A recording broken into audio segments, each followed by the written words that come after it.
അപ്പൊ ഞാൻ ഉൾപ്പെടെയുള്ള എല്ലാവരുടെയും ഒരു സംശയമാണ്. എനിക്കൊക്കെ ആദ്യം കണ്ടപ്പോ പെട്ടെന്ന് തോന്നി മലയാളി തന്നെയാണ്. അവിടെ നമ്മളെ വിളിക്കുന്നത് ഇരട്ടപ്പേരൊക്കെ ഉണ്ടായിരുന്നു. എന്തായിരുന്നു ഇരട്ട പേര്? മദാമ. ആ സമയത്ത് എനിക്ക് എങ്ങനെങ്കിലും വെളുപ്പ് കുറയണമെന്ന് പറഞ്ഞിട്ട് ഞാൻ പ്രാർത്ഥനയായിരുന്നു. സിനിമയില് പറയുന്ന പോലെ പാവങ്ങൾക്ക് ഇത്രയും സൗന്ദര്യം വാരിക്കോരി കൊടുക്കരുതെന്ന്. എനിക്ക് ഇങ്ങനെയായിരുന്നു, ഒരു മുഖചിത്രത്തിൽ വരണം. അന്ന് മംഗളവും മനോരമയും വനിതയൊക്കെ ആണല്ലോ, അതിന്റെ ഒരു കവർ പേജ് വരണം. കടയുടെ ഫ്രണ്ടിലൊക്കെ മാഗസിൻ തൂക്കി ഇങ്ങനെ ഇട്ടേക്കുന്ന കാണുമ്പോൾ അതിലൊന്ന് വന്നിരുന്നെങ്കിൽ എന്നൊക്കെ കുറെ ആഗ്രഹിച്ചിട്ടുണ്ട്. കാരണം പത്രമാറ്റ് ഏഷ്യാനെറ്റിലെ തന്നെ നമ്പർ 1 സീരിയലാണ്. റേറ്റിംഗ് ഏറ്റവും നല്ല.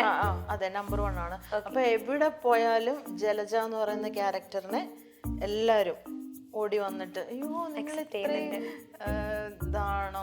BSc നഴ്സിംഗ് എന്ന് പറയുന്ന അത്രയും നല്ലൊരു ജോലിയാണ്. ദുബായിൽ അത്രയും നല്ല സാലറീഡ് ആയിട്ടുള്ള ഒരു ജോലിയിൽ നിന്ന് ഈ ഒരു സീരിയൽ ഫീൽഡിലേക്ക് അത് മൊത്തത്തിൽ മാറ്റി വെച്ചിട്ട് ഇങ്ങോട്ട് പോകുന്നപ്പം എവിടുന്നെങ്കിലും ഒക്കെ വിമർശനങ്ങളൊക്കെ ഉണ്ടായിരുന്നു. എല്ലാവരുടെയും വലിയ ആഗ്രഹമാണ് ബിഗ് ബോസിൽ കയറണമെന്ന്. അങ്ങനെ ഒരു ആഗ്രഹമുണ്ട്? അങ്ങനെ ആക്ച്വലി കഴിഞ്ഞ സീസണിൽ എന്നെ വിളിച്ചായിരുന്നു. ഞാനപ്പോൾ ഇങ്ങനെ പ്രതീക്ഷയോടൊക്കെ ഇരുന്നു. പക്ഷെ ലാസ്റ്റ് നിമിഷം പറഞ്ഞു ഇല്ല എന്ന് പറഞ്ഞു. ഞാൻ ഭയങ്കര ഡിപ്രസ്ഡ് ആയിരുന്നു.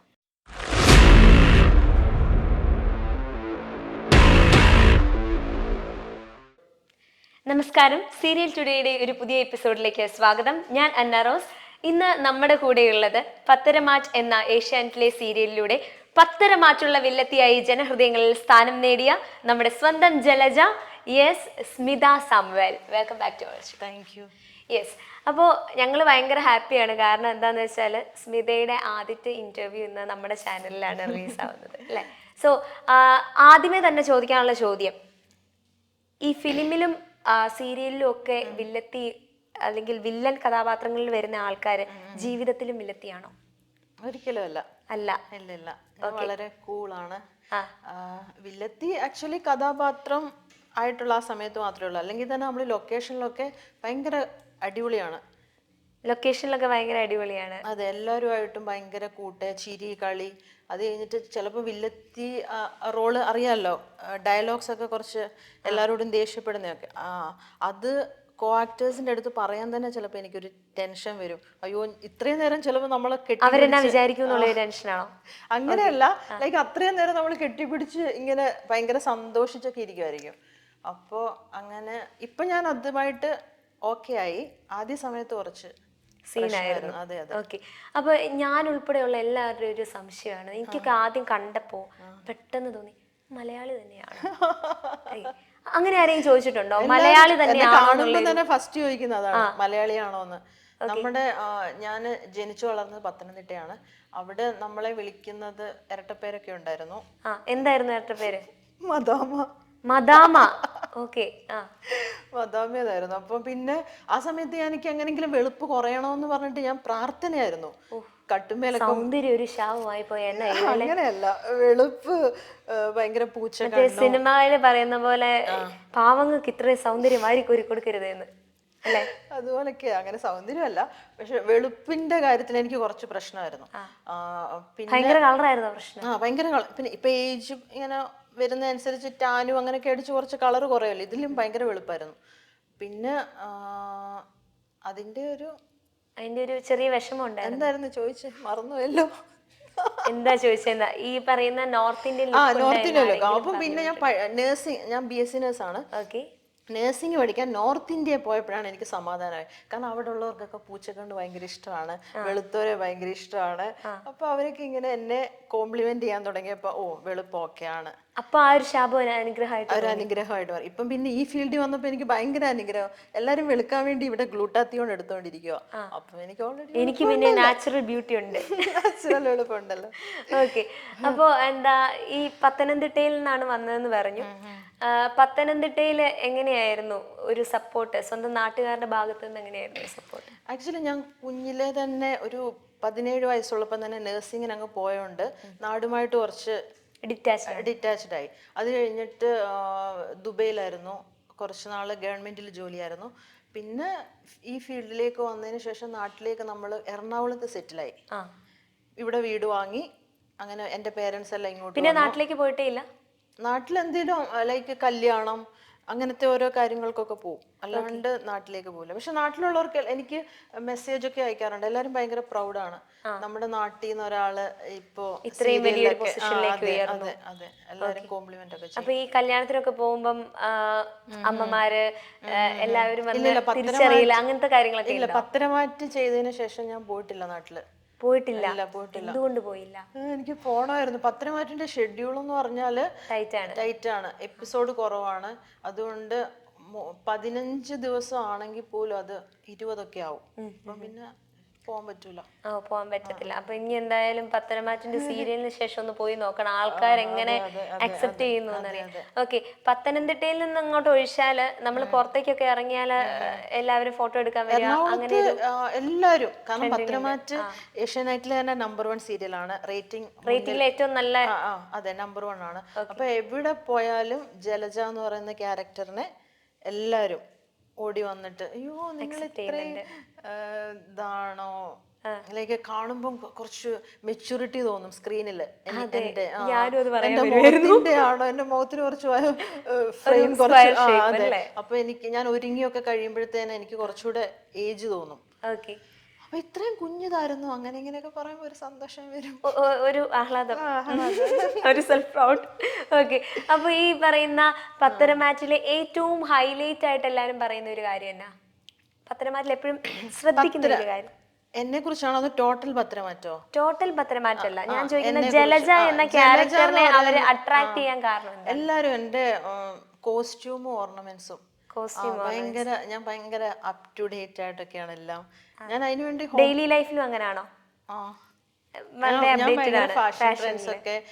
പക്ഷെ ഞാൻ ജനിച്ചു വളർന്നതൊക്കെ വെച്ച് നോക്കിയാൽ ഞാൻ ഭയങ്കര ബാക്ക് അടിക്കേണ്ട ഒരാളാണ്. പത്തനംതിട്ട വടശ്ശേരിക്കരയിലുള്ള വളരെ സാധാരണ സ്ഥലത്ത് ജനിച്ചു വളർന്ന ആളാണ്. പക്ഷെ ഞാൻ തന്നെ എഫേർട്ട് ഇട്ട് ഫാഷൻ ട്രെൻഡ്സ് ഒക്കെ ഒബ്സർവ് ചെയ്ത് ഭയങ്കര അൾട്രാ മോഡേൺ അല്ല, ബട്ട് സ്റ്റിൽ ഞാൻ അപ് ടു ഡേറ്റ് ആയിട്ട് പോകാറുണ്ട്. പത്തനംതിട്ടയിൽ നിന്ന് അത്രയും മോഡലിംഗിലേക്ക് ഉയർന്നു വന്നെങ്കിൽ ഇവിടെയൊക്കെ ജനിച്ചായിരുന്നെങ്കിൽ കുറച്ചുകൂടെ പോകുമായിരുന്നു. അതെ അതെ, ഇവിടെ ജനിക്കേണ്ടായിരുന്നു. പിന്നെ അതുകൊണ്ട് ഞാൻ ഇപ്പം എൻ്റെ ഷെഡ്യൂൾ കഴിഞ്ഞിട്ട് ഞാൻ വീട്ടിൽ വന്ന ഞാൻ ഏത് സാരി ഉടുക്കണം, അതിന് ഏത് ഓർണമെന്റ്സ് ഇടണം, അതിന് ഇതെല്ലാം ഞാൻ പ്രീ പ്ലാൻഡ് ആയിട്ട്. ഇതൊക്കെ എവിടുന്ന് സമയം കിട്ടുന്നു? ഇരിക്കുമ്പോഴൊക്കെ ഞാനിങ്ങനെ ആലോചിക്കും അതിനെന്തിടണം, അങ്ങനെ അങ്ങനെ. അവിടെ ഉള്ള എല്ലാവരും പറയും എൻ്റെ കാര്യം, കാരണം ബാക്കി ആരും ഇതൊന്നും കാര്യമായിട്ട് ചെയ്തില്ലല്ലോ. ആദ്യം തൊട്ടേ ഞാൻ ജലജ അതിനുവേണ്ടി ഹോംവർക്ക് ചെയ്യുന്നുണ്ട്, അത് കാണാനുണ്ട് സ്ക്രീനിൽ.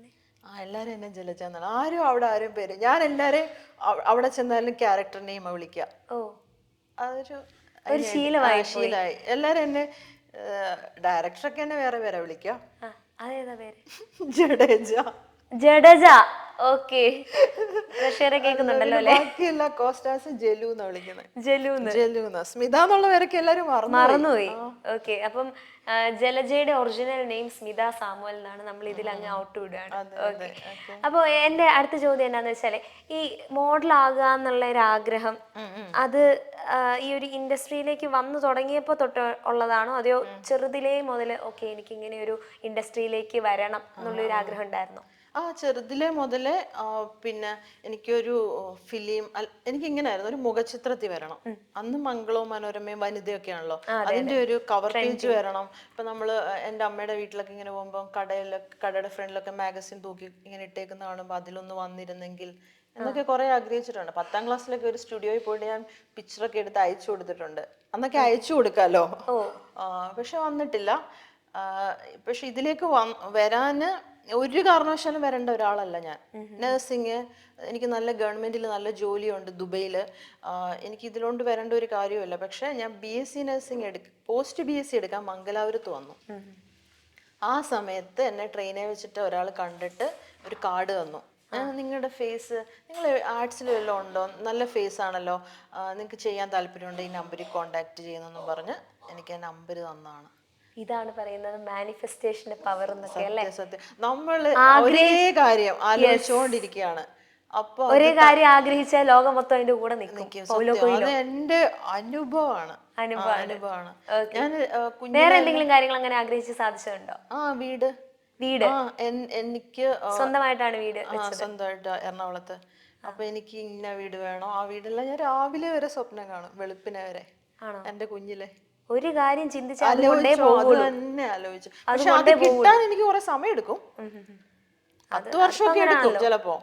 അല്ല ഇപ്പൊ കുഞ്ഞിലെ ആഗ്രഹിച്ച കാര്യം ഇപ്പോഴല്ലേ നടന്നേ. കാരണം എൻ്റെ 20കളിൽ എനിക്ക് ഇതിലോട്ടൊന്നും വരാൻ പറ്റിയില്ല. അത് വന്നിരുന്നെങ്കിൽ ചിലപ്പോ നല്ലൊരു പൊസിഷനിലെത്തി. Right chances meet at the right time. അതെ അതെ, നമുക്ക് കറക്റ്റ്. അതുകൊണ്ട് ആരും ഇങ്ങനെ നിരാശപ്പെട്ടു അയ്യോ എനിക്ക് കിട്ടിയില്ല. നമ്മൾ അതിനുവേണ്ടി പിന്നെ ഈ ഒരു മോഡലിംഗ് എന്നുള്ള ഒരു സ്വപ്നം മാറ്റി വെച്ചിട്ട് BSc നഴ്സിംഗിലേക്ക് ഡീവിയേറ്റ് ചെയ്യാൻ കാരണം എന്തായിരുന്നു? നമ്മുടെ നാട്ടിലെന്ന് പറഞ്ഞാൽ എല്ലാവരും കുറച്ച് ക്രിസ്ത്യൻ ഉണ്ട്. അപ്പൊ എല്ലാരും നഴ്സിങ്ങിനെ വിടുന്നത്. നഴ്സിങ്ങിന് പോയാൽ രക്ഷപ്പെട്ടു, കുടുംബം സെറ്റായി, ഫാമിലി സെറ്റായി. ഒന്നി കാനഡയിൽ പോവാം, ലണ്ടനിൽ പോവാം, UK പോവാം.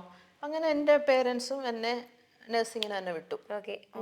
എല്ലാവരും നഴ്സിങ്ങിന് പോയി. പക്ഷെ എനിക്ക് എയർ ഹോസ്റ്റസ് ആകാനായിരുന്നു ആഗ്രഹം. പക്ഷെ എനിക്കറിയില്ല, മാർക്കൊക്കെ എനിക്ക് അത്ര വലിയ അക്കാഡമിക്കൊന്നും കുഴപ്പമില്ല, ഫസ്റ്റ് ക്ലാസ് ഒക്കെ ഉണ്ടായിരുന്നു. അത്ര അതുമായോണ്ടായിരിക്കും. പിന്നെ അതിന്റെ ഒരു എങ്ങനെ കണക്ട് ചെയ്യണമെന്നൊന്നും അത്ര റൂട്ടിലൂടെ പോകണം എന്ന് ആരും ഗൈഡ് ചെയ്തില്ല. അതുകൊണ്ട് ഞാൻ നഴ്സിങ്ങിന് പോയി.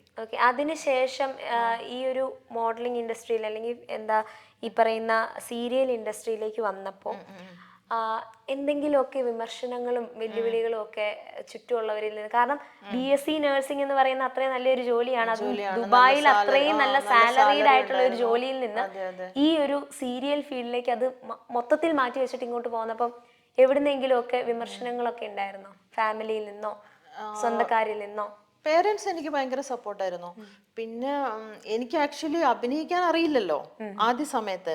അപ്പൊ ക്യാമറ എങ്ങനെ നോക്കണം, എന്ത് ചെയ്യണം, ആദ്യമായിട്ട് ചെയ്യുന്നത് ഒരു ഫൈൻ ഡിറ്റർജന്റ് എന്ന് പറയുന്ന ഒരു ആഡാണ്. ഞാൻ ആദ്യമായിട്ട് അവിടെ പോയി നിന്ന് എന്ത് ചെയ്യണമെന്ന് അറിയത്തില്ല. പക്ഷെ ഞാൻ എങ്ങനെയൊക്കെയോ ഒപ്പിച്ചു, കുഴപ്പമില്ലാത്ത പേയ്മെന്റ് കിട്ടി. ആ സമയത്ത് ഞാൻ ലേക്ക് ഷോറിൽ ജോലി ചെയ്യുക. പക്ഷെ ലേക്ക് ഷോറിൽ ആ സമയത്ത് നഴ്സസിന് ഭയങ്കര സാലറി കുറവാണ്. ദുബൈയിൽ നിന്ന് വന്നിട്ട് ഞാൻ BSc എടുത്തിട്ട് എനിക്ക് എക്സ്പീരിയൻസിന് വേണ്ടി കയറിയതാ. അപ്പോൾ ഞാൻ ഓർത്തു ആഡ്സിൽ ഒരു ദിവസം ഇത്രയും കിട്ടുന്നു. ഒരു മാസം നഴ്സിങ്ങിന് അവിടെ നിന്നാല് എനിക്ക് വളരെ തുച്ഛമായ ശമ്പളം ഉള്ളായിരുന്നു. അപ്പം പിന്നെ ഇത് കുഴപ്പമില്ല, പിന്നെ എനിക്ക് ഇഷ്ടമുള്ള ഫീൽഡുമാണ്. അങ്ങനെ കണ്ടിന്യൂ ചെയ്തു. ഇഷ്ടമുള്ള ജോലി ചെയ്യുമ്പോൾ പക്ഷെ ഞാനില്ലേ, ആരെങ്കിലും നാളെ ഒരു ഷൂട്ട് ഉണ്ടെന്ന് പറഞ്ഞാൽ ചിലപ്പോൾ ഞാൻ ഞാൻ വരാമെന്ന് പറയും. പക്ഷെ ഞാൻ വൈകിട്ടാകുമ്പോൾ പിന്നെ ഫോൺ എടുക്കില്ല, പേടിച്ചിട്ട്. അതെന്താ? എനിക്ക് പേടിയാ പോയി അഭിനയിക്കാൻ വേണ്ടിട്ട്. ഞാൻ അങ്ങനെ കുറേ ജലജ എന്ന വില്ലത്തിയാണ് ഈ ഇരിക്കുന്നത്. ഇത്രയും പേടിയോ? പേടിയായിരുന്നു. ഞാൻ ഇപ്പോഴാണ് എൻ്റെ അടുത്ത് എന്നെ പണ്ടറിയാവുന്നവരില്ലേ, ഞാൻ ആദ്യ സമയത്ത് കുറച്ച് സിനിമയൊക്കെ ചെയ്തിരുന്നു. ഒരു 8 മൂവി ചെയ്തായിരുന്നു. പിന്നെ ഒരു തമിഴ് മൂവിയിലെ ഹീറോയിനായിട്ട് ചെയ്തായിരുന്നു. എല്ലാം റിലീസായോ? എല്ലാം റിലീസായി. എല്ലാം നല്ല ക്യാരക്ടർ റോൾസ് ഒക്കെ ആയിരുന്നു. ഓക്കെ.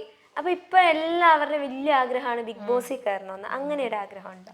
അങ്ങനെ ആക്ച്വലി കഴിഞ്ഞ സീസണിൽ എന്നെ വിളിച്ചായിരുന്നു. ഞാൻ ഇന്റർവ്യൂ എല്ലാം കംപ്ലീറ്റ് ആക്കി, പാസ്സായി, എല്ലാം റെഡിയാക്കി, 100 ദിവസത്തെ കോസ്റ്റ്യൂം റെഡിയാക്കി.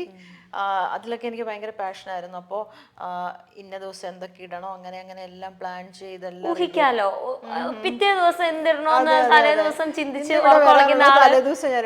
100 ദിവസത്തെ കാര്യം എന്തായിരിക്കും ചിന്തിക്കാലോ. എല്ലാം റെഡിയാക്കി ഇരിക്കുമ്പോൾ അവര് വിളിച്ചിട്ട് പറഞ്ഞു ഇതുപോലെ നമ്മൾ ചിലപ്പോൾ 2-3 പേരെ കട്ട് ചെയ്യും. കാരണം അത്രയും കണ്ടസ്റ്റന്റ് നമ്മൾ 23 ആൾക്കാരെയാണ് തീരുമാനിച്ചിരുന്നത്. അപ്പൊ 20 പേരെ വിടുന്നുള്ളൂ. അപ്പൊ അതിലൊന്ന് സ്മിതയായി പോയി. അപ്പൊ നമുക്ക് നോക്കാം, ഒരാഴ്ചയും കൂടെ വെയിറ്റ് ചെയ്യാം എന്നൊക്കെ പറഞ്ഞു. ഞാനപ്പോ ഇങ്ങനെ പ്രതീക്ഷയോടൊക്കെ ഇരുന്നു. പക്ഷെ ലാസ്റ്റ് നിമിഷം പറഞ്ഞു ഇല്ല എന്ന് പറഞ്ഞു. ഞാൻ ഭയങ്കര ഡിപ്രസ്ഡ് ആയിരുന്നു. ഭയങ്കര കരച്ചിലും ബഹളവും ഒക്കെ ആയിരുന്നു. പിന്നെ അങ്ങ് അഡ്ജസ്റ്റ്. എനിക്ക് തോന്നുന്നു ആ വില്ലത്തിന്ന് മാറി ജീവിതത്തിലേക്ക് വരുമ്പോ ഭയങ്കര സെൻസിറ്റീവ് ആണ്. ഭയങ്കര സെൻസിറ്റീവ്. ഭയങ്കര സെൻസിറ്റീവ് അല്ല, ചില കാര്യത്തിൽ ഞാൻ ഭയങ്കര സെൻസിറ്റീവ്. ഇമോഷണൽ ആണോ? ഹെൽത്തിന്റെ കാര്യത്തിൽ ഞാൻ ഭയങ്കര സെൻസിറ്റീവാ. പിന്നെ ചില സ്ഥലങ്ങളിൽ അങ്ങനത്തെ ഒക്കെ ഞാൻ കുറച്ച് ഫോബിയാസ് ഒക്കെ ഉണ്ട് എനിക്ക്. എന്ത് ഫോബിയാണ്? പറഞ്ഞാ നാണക്കേടാവോ? ലിഫ്റ്റിൽ കയറുന്ന പേടിയാ. എന്താ? ലിഫ്റ്റിൽ കയറുന്ന പേടിയാ ഇപ്പോഴും. ലിഫ്റ്റ് മീൻസ് വലിയ നല്ല ഹോട്ടൽസിൽ നല്ല ട്രാൻസ്പെറന്റ് എന്താ പറയാ ഗ്ലാസ് ഉള്ള ലിഫ്റ്റ് എനിക്ക് കുഴപ്പമില്ല. ഗ്ലാസ് ഇല്ലാത്ത ലിഫ്റ്റ് പേടിയാ, ഞാൻ കേറൂല. ഞാനിപ്പോ 21ാമത്തെ ഫ്ലോർ ആണല്ലോ, ഞാൻ നടന്നു പോകും. എല്ലാരും എന്നെ കളിയാക്കും. അയ്യോ അതന്നെ അങ്ങനെ. എനിക്കിങ്ങനെ ക്ലോസ്ട്രോഫോബിയ എന്നാന്ന് തോന്നുന്നു അതിന് പറയുന്നത്. അടച്ചിട്ട സ്ഥലങ്ങൾ എനിക്ക് പേടിയാ. പിന്നെ ഈ ഹൈറ്റ് പേടിയാ. ഹൈറ്റ് പേടിയാ പറയുന്നതൊക്കെ നല്ല ഹൈറ്റ് ഉണ്ടല്ലോ. അങ്ങനത്തെ ഹൈറ്റ് അല്ല. ഇപ്പൊ നമ്മള് റൈഡ്സ് ഒക്കെ ഇല്ലേ, ഓക്കെ. അങ്ങനത്തെ. ഇപ്പൊ ഫ്ലൈറ്റ് ആണെങ്കിലും ഹൈറ്റിലല്ലേ പോന്നെ. ഞാൻ ഫ്ലൈറ്റിൽ എല്ലാ സ്ഥലത്തും പോയിട്ടുണ്ട്. എനിക്ക് ട്രാവൽ ഭയങ്കര ഇഷ്ടമാണ്. പക്ഷെ ഞാൻ ഫ്ലൈറ്റിൽ കയറിയ ഉടനെ ഇറങ്ങുന്നിടം പിന്നെ ആരോടും മിണ്ടൂല, ഞാൻ സംസാരിക്കേയില്ല, വെള്ളം പോലും കുടിക്കില്ല, ഇങ്ങനെ അനങ്ങാണ്ടിരിക്കും. കുറച്ചു മുമ്പ് മലയാളികൾ അടുത്തിരിക്കുന്നവരോട് മൊത്തം സംസാരിക്കണം എന്ന് പറഞ്ഞ ടീമാണ് ഫ്ലൈറ്റിൽ കയറി ഞാൻ ആരോടും മിണ്ടത്തില്ല. ഫ്ലൈറ്റിൽ ഞാൻ മിണ്ടൂല, പക്ഷെ ഞാൻ എല്ലാരും ബസ്സിൽ ഞാൻ മിണ്ടും. എല്ലാരെയും ഞാൻ നോക്കും. ആർക്കും കുഴപ്പമൊന്നുമില്ല, എല്ലാരും എൻജോയ് ചെയ്തിരിക്കുന്നു, സന്തോഷമൊക്കെ ആണെങ്കിൽ ഞാൻ പതുക്കെ പതുക്കെ ഒന്ന് സെറ്റ് ആകും. പക്ഷെ ഞാൻ ഫുഡ് കഴിക്കൂല, വെള്ളം പോലും ഞാൻ ഇറക്കൂല, ഞാൻ ഇങ്ങനെ ഇരിക്കും. പക്ഷെ ലാസ്റ്റ് ഇറങ്ങാറൊക്കെ ആകുന്ന ടൈം ആകുമ്പോൾ താഴെ ഭൂമി കാണുന്നുണ്ടെന്ന് മനസ്സിലായ ഞാൻ വെള്ളം കുടിക്കും. ഇപ്പോഴും അങ്ങനെ തന്നെ. ഓക്കെ, അത് എന്താണ് അങ്ങനെ ഒരു, എനിക്ക് കാലും കൈയെല്ലാം വിറയ്ക്കാൻ തുടങ്ങും. Okay, yes. അപ്പോൾ ഇനി നമ്മുടെ ഫാമിലിയിലേക്ക് വരികയാണ്. ഇങ്ങനെ ഇത്രയും നല്ലൊരു ഫെയിമിൽ എത്തി നിൽക്കുന്ന ഒരു സ്ത്രീയുടെ ഫാമിലിയിൽ നിന്നുള്ള സപ്പോർട്ട് എങ്ങനെയാണ്? ഫാമിലി, ഞാൻ ഇന്റർകാസ്റ്റ് മാരേജ് ആണ്. അതെ, ഹസ്ബൻഡ് മുസ്ലിമാണ്. അപ്പൊ മുസ്ലിം, പ്രത്യേകിച്ച് കണ്ണൂരാണ് അവര്. അപ്പൊ നല്ല അതെ, ഈ ഫീൽഡുമായിട്ട് യാതൊരു താല്പര്യമില്ല. പക്ഷെ എന്റെ ഹസ്ബൻഡ് നല്ല സപ്പോർട്ടാണ്. അപ്പൊ എനിക്കൊരു ഇപ്പം ആദ്യം സപ്പോർട്ട് ആയിരുന്നില്ല. ഹസ്ബൻഡ് എന്താണ് ചെയ്യുന്നത്? പുള്ളി ബിസിനസ്സാണ്. അതെ, ആദ്യം ആക്ച്വലി സത്യം പറഞ്ഞ സപ്പോർട്ട് ആയിരുന്നില്ല. പക്ഷെ എനിക്കിപ്പോ ഒരു വിഷമം വന്നു, എന്റെ മുഖം വാടി എന്നറിഞ്ഞാൽ പുള്ളിക്ക് വിഷമമാണ്. അപ്പൊ ഓക്കെ, അങ്ങനെ വാടാൻ സമ്മതിക്കുകയില്ല. എന്നെ സിമി എന്നാ വിളിക്കുന്നത്. അപ്പോ സിമി, എന്താ നിന്റെ ഇഷ്ടം, നീ പോയിക്കോന്ന് പറയും. അപ്പൊ അങ്ങനെ പതുക്കെ പതുക്കെ, ഞാൻ പറഞ്ഞില്ലേ കല്യാണം കഴിഞ്ഞിട്ട് എനിക്ക് 5-6 വർഷത്തെ ഗ്യാപ്പ് ഉണ്ടായിരുന്നു. ആദ്യ കല്യാണത്തിന് മുന്നാണ് ആ മൂവീസ് ഒക്കെ ചെയ്തത്. കോവിഡിന്റെ ടൈമിൽ എനിക്ക് കോവിഡിന്റെ ടൈമിൽ എനിക്ക് ഭയങ്കര ഡിപ്രഷൻ വന്നു. എന്തായിരുന്നു ആ ഡിപ്രഷൻ? എന്തായിരുന്നു കാരണം? ഞാൻ പറഞ്ഞില്ലേ ഹെൽത്തിന്റെ കാര്യത്തിൽ. ഇപ്പൊ എനിക്കൊരു പനി വരുവാ, ഞാൻ വേഗം പോയിട്ട് കട്ടിലെ കിടക്കും, എനിക്ക് പേടിയാ. ഞാൻ ആ പനി എന്തുകൊണ്ട് വന്നു, ഇത് വലിയ വേറെന്തോ രോഗമാണ്, ഇതെല്ലാം ചിന്തിച്ചു കൂട്ടുന്ന ഒരവസ്ഥയുണ്ട് എനിക്ക് ആക്ച്വലി. അതൊരു സൈക്കോളജിക്കൽ പ്രോബ്ലം ആണ്.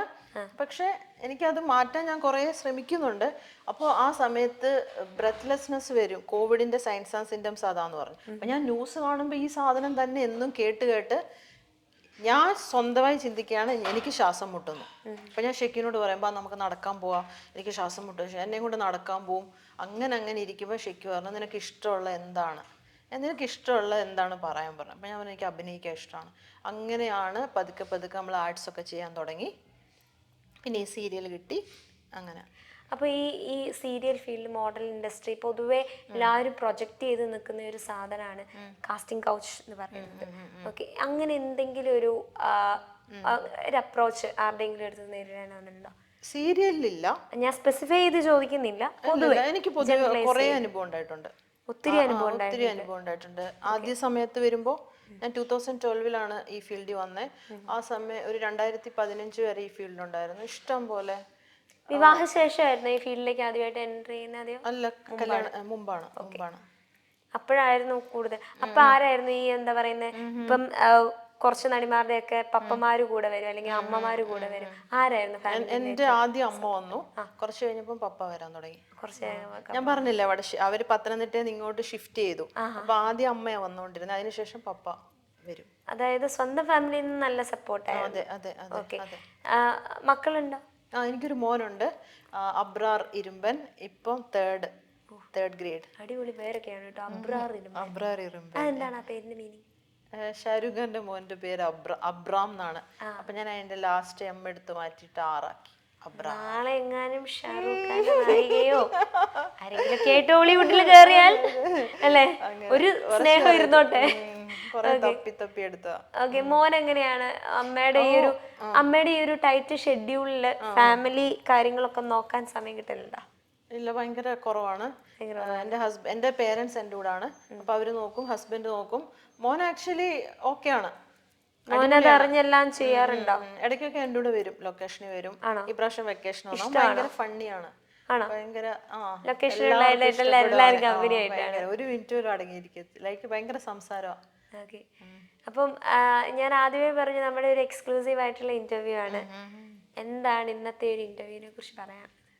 എനിക്ക് ഭയങ്കര സന്തോഷമാണ്. കാരണം എൻ്റെ ആദ്യത്തെ ഇന്റർവ്യൂ ആണ്.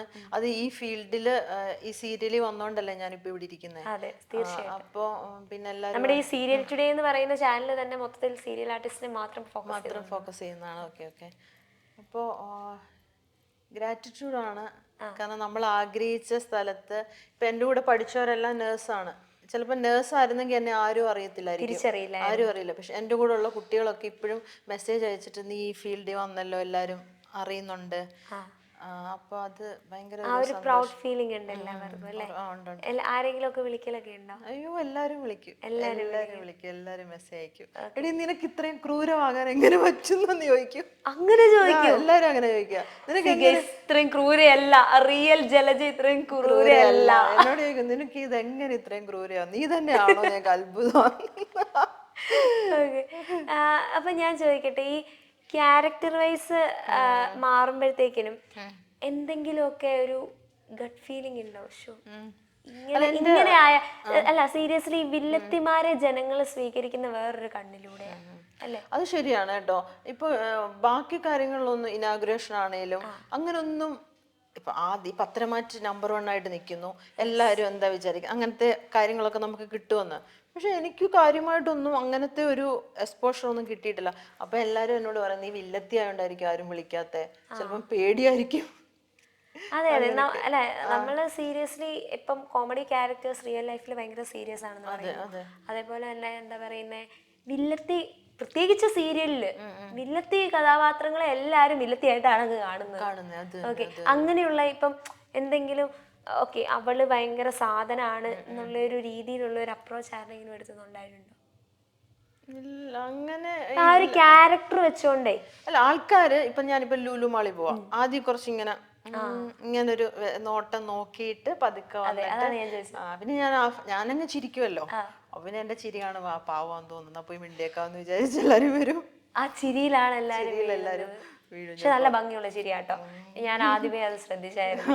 ഓക്കെ, അപ്പൊ എന്താ പറയാ, മൊത്തത്തിൽ ഇപ്പൊ ഹാപ്പിയാണ്. ഇപ്പൊ ഉള്ള ലൈഫില് ഇനിയുള്ള ഏറ്റവും വലിയ ആഗ്രഹം എന്താ? ഇനി സിനിമ തന്നെയാണ് ആഗ്രഹം. സിനിമ തന്നെയാണ് ആദ്യ സമയത്ത് സിനിമ. ആദ്യത്തെ സിനിമ ഏത് നായകന്റെ, ഏത് ഹീറോയുടെ ഹീറോയിനായിട്ട്? അയ്യോ, ഹീറോയിനൊന്നും അതിന്റെ ഏജ് ഒക്കെ എന്റെ കഴിഞ്ഞു പോയി എന്ന് എനിക്ക് തോന്നുന്നു, എനിക്കറിയില്ല.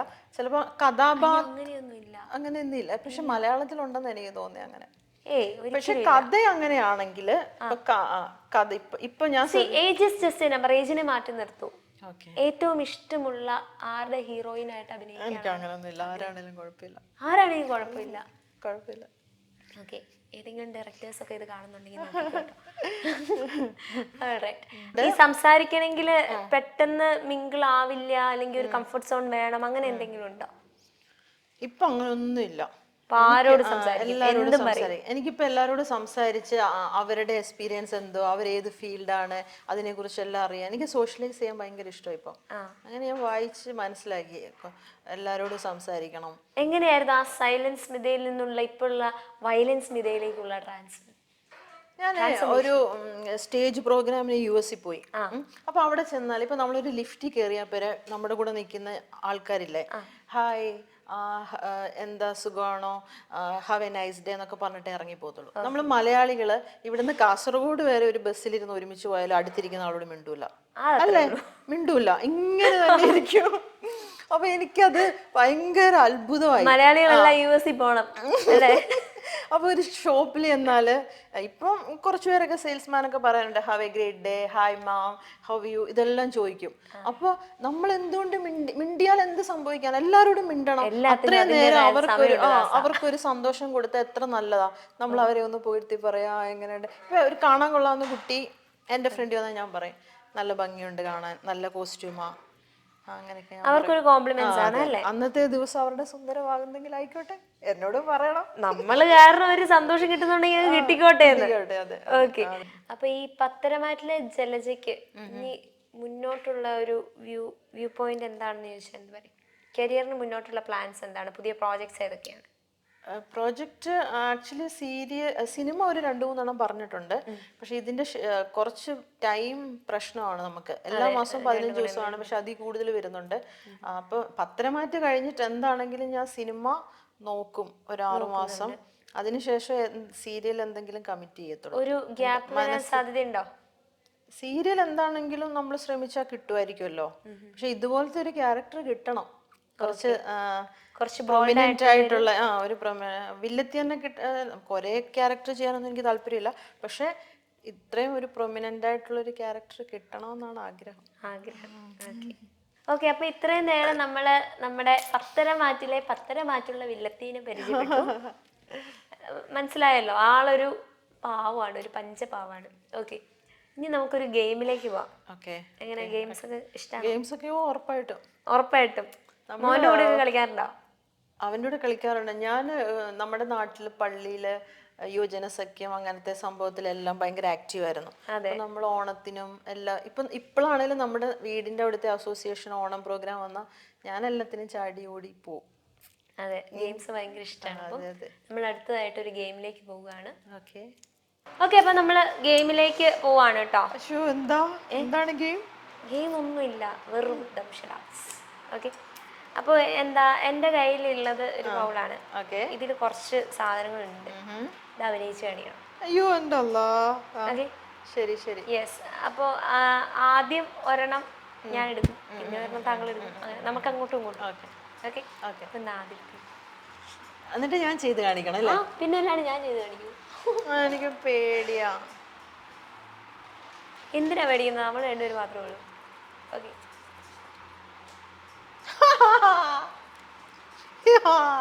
സെറ്റല്ലേ? ഒരെണ്ണം ചാടി.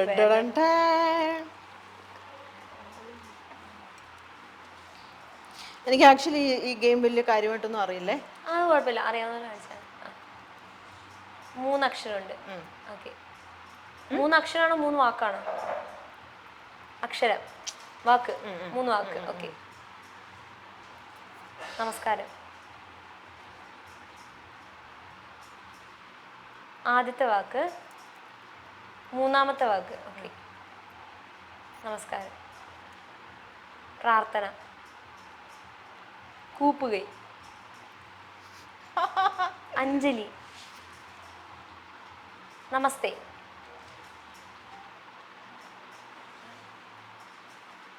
ഹലോ. നമസ്കാരം. നമസ്തേ. പ്രാർത്ഥന. ഓക്കെ, ആദ്യത്തെ വാക്ക് എന്താ?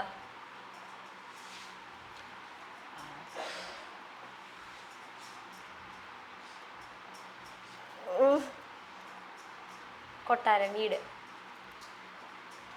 കുടില്. എന്നെ ഉദ്ദേശിക്കുന്നത് എന്തുവാ? Come on.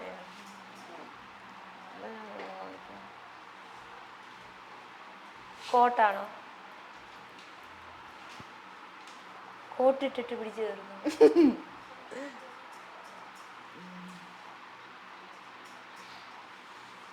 Okay, time out. 30 seconds കഴിഞ്ഞു. എന്താണ് ഞാൻ എന്തായിരുന്നു? പറയട്ടെ? മലയാളി മാമന് വണക്കം. ഞാൻ വണക്കമല്ലേ, മലാന്ന് എനിക്ക് കാണിക്കാൻ അറിയില്ല. ഓക്കെ, അപ്പോൾ ഇത് എന്തായാലും വിജയകരമായിട്ട് പറയാൻ പറ്റിയിട്ടില്ല. എന്താണ് നമുക്ക് ടാസ്ക് വേണ്ടത്? പാട്ട് പാടില്ലേ? എനിക്ക് പാട്ടൊന്നും അറിയില്ല. പാട്ടറിയില്ല. എന്താണ് അറിയാവുന്നത്? എന്നാ ഒരു പാട്ട് വിടാം. തുമ്പീവാ തുമ്പക്കുടത്തിൻ തുഞ്ചത്തായൂഞ്ഞാലിടാം, ആകാശ പൊന്നാലി നിലകളിലായത്തിൽ തൊട്ടേ വരാം, തുമ്പീവാ തുമ്പക്കുടത്തിൻ തുഞ്ചത്തായൂഞ്ഞാലിടാം. ഓക്കെ, അടിപൊളി. അപ്പൊ ഞാൻ ഒരെണ്ണം എടുക്കാം.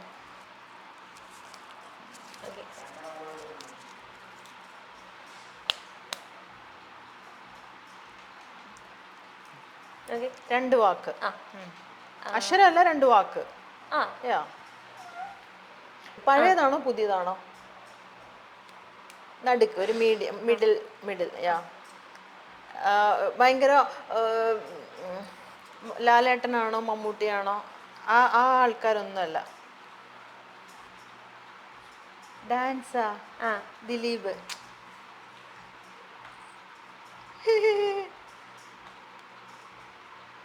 വേറെന്തെങ്കിലും പറ. വേറെ ലൈക്ക് ആ 2 അക്ഷരത്തിനെ കാണിക്കും. ഗുസ്തി. ഇടി. ആ ആ ഇടി ഇടി യാ. ഓക്കെ. ഇടി എന്നുള്ള വേർഡ് ഉണ്ടോ? ഇല്ല, ഒരു ഇടിപ്പടമാണ്. ആണോ? അല്ല, ഇടി എന്നുള്ള വേർഡ് ഉണ്ടോ? ഇല്ല. ആ ഓക്കെ ഓക്കെ, അതെല്ലാം മറന്നേക്കൂ മറന്നേക്കൂ. ഏ ഔൺസാ?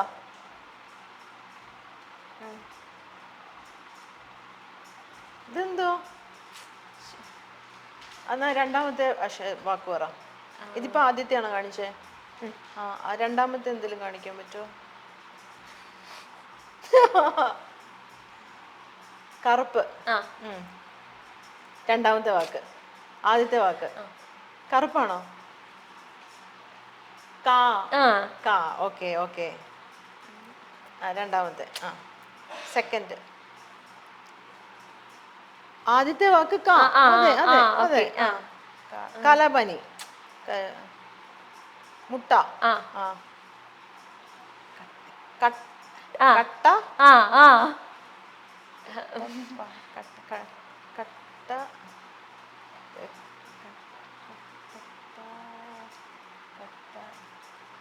സിനിമയുടെ ആദ്യ പേരാണ് കട്ട. ബാക്കിയാണ് വരുന്നത് ഇനി.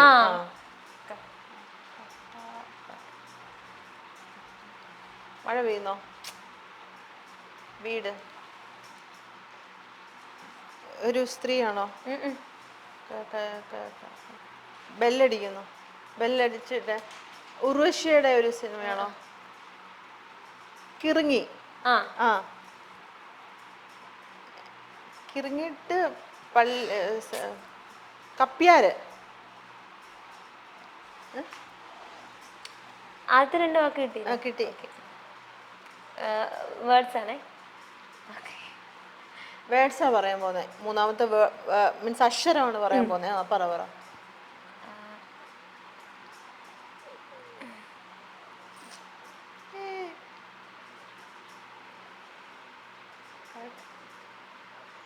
വെള്ളം കുടിച്ചോ?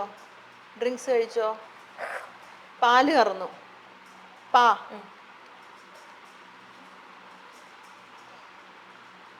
കട്ടപ്പാതിരയോ? പഴയ പടമാണോ അപ്പോ? Nail polish. നഖം. ഖ ഗ. നഖം. ന. കട്ടപ്പനയിലെ Hrithik Roshan. Oh my God, you are great. You are great. I am also. ഞാൻ ഇതാണ് പനയൊക്കെയാണ് കാണിച്ചത്. ഹൃതിക് റോഷന്റെ ഡാൻസ് ആണോ കാണിച്ചത് ആദ്യം? നമുക്ക് എന്തായാലും ഒരെണ്ണം കൂടെ അവിടെ ചോദിച്ചിട്ട് നിർത്താം. ഞാനില്ല.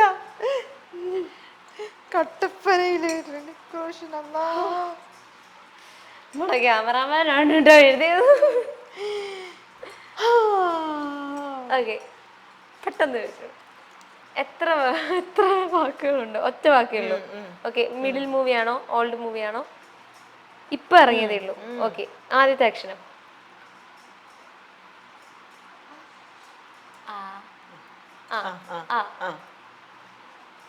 ആറാട്ട്.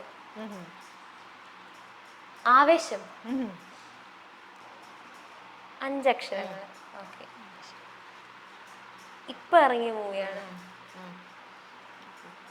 ആ ഊട്ടി. രണ്ടാമത്തെ വിരള്. വാ.